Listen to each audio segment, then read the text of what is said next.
Good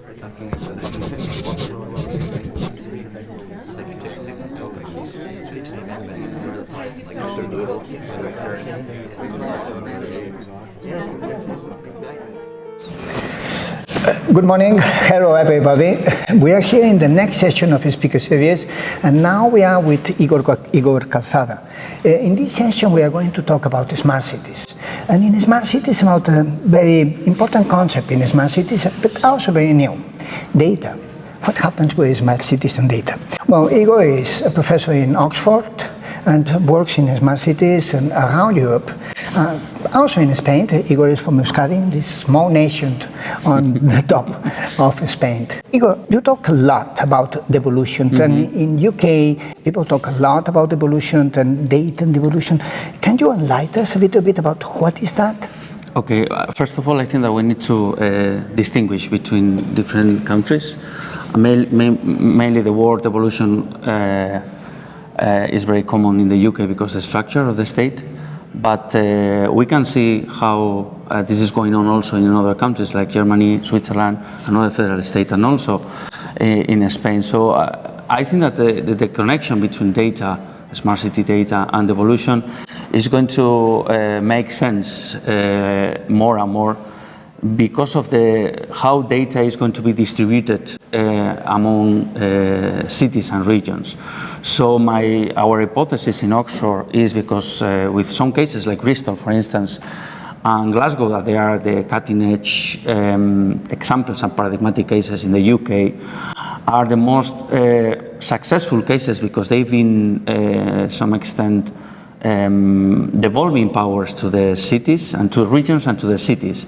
So the hypothesis in the future is that the more successful, the more that the cities are going to devolve powers, the better are they going to be their data distribution structures and dynamics. In Europe we have these three levels. We have cities, we have regions, we have states.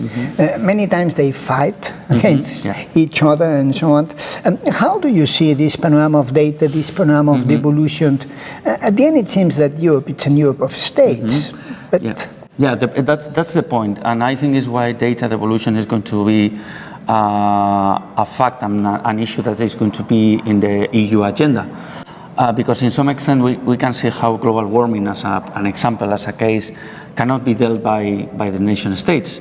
But at the same time, we can say the same with data and with data analytics. I mean, the nation states are not going to be able, in some extent, to cope with this issue.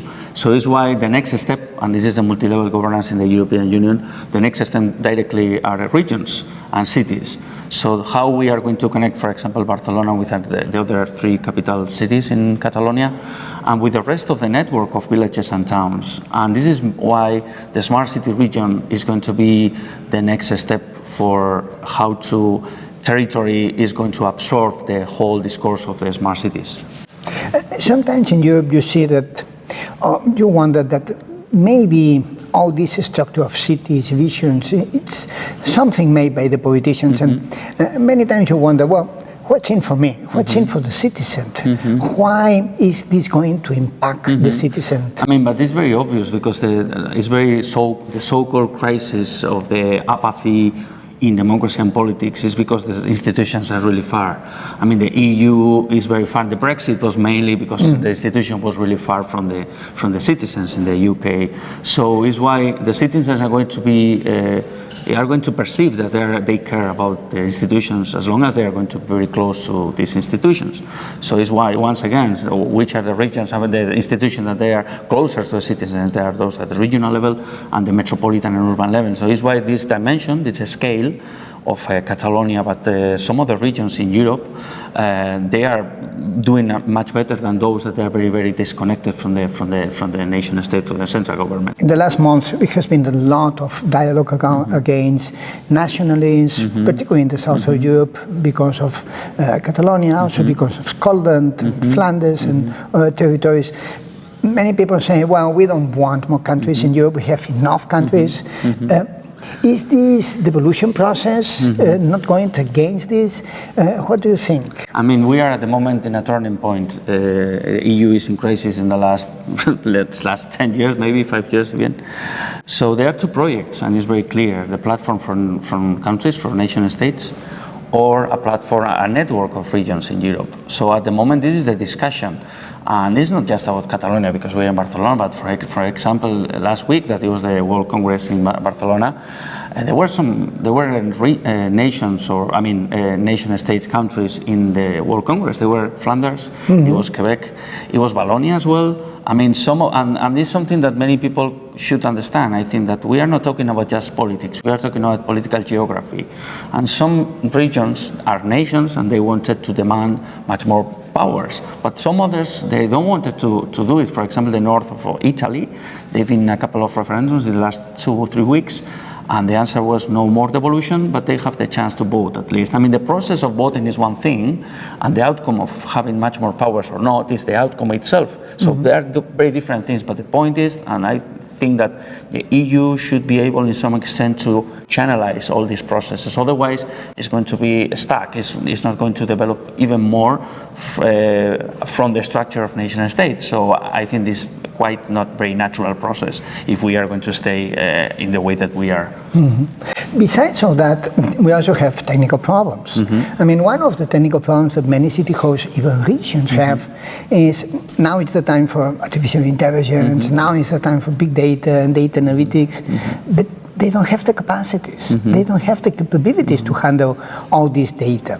If on top you are talking about devolution and decentralization and so on, how do you think this could work?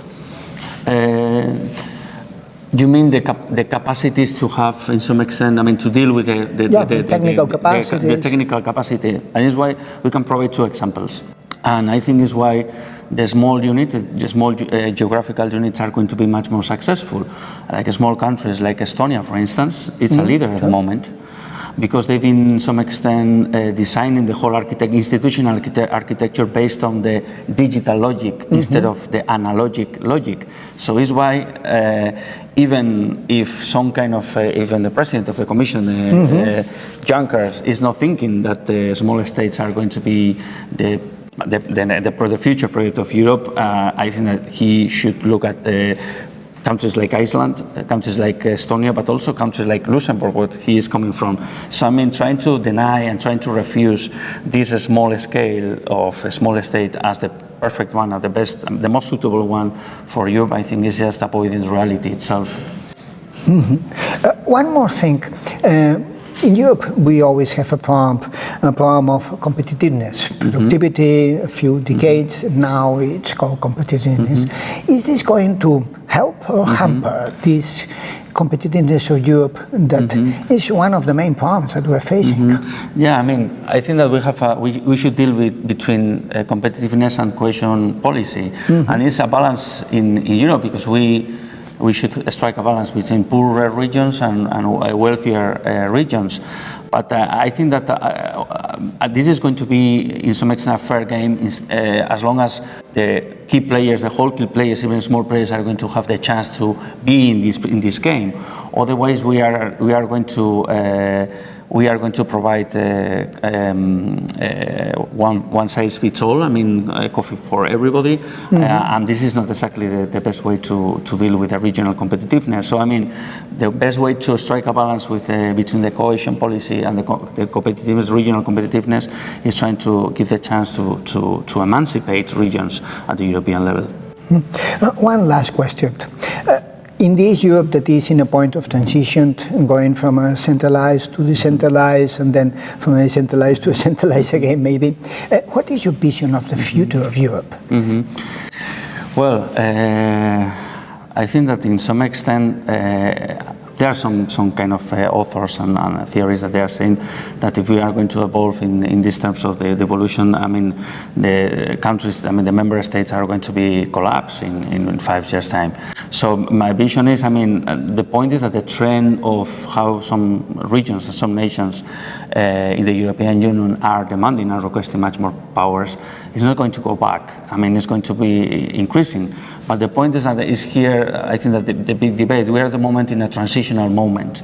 We have some regions that they are becoming global agents and international agents, even beyond Europe.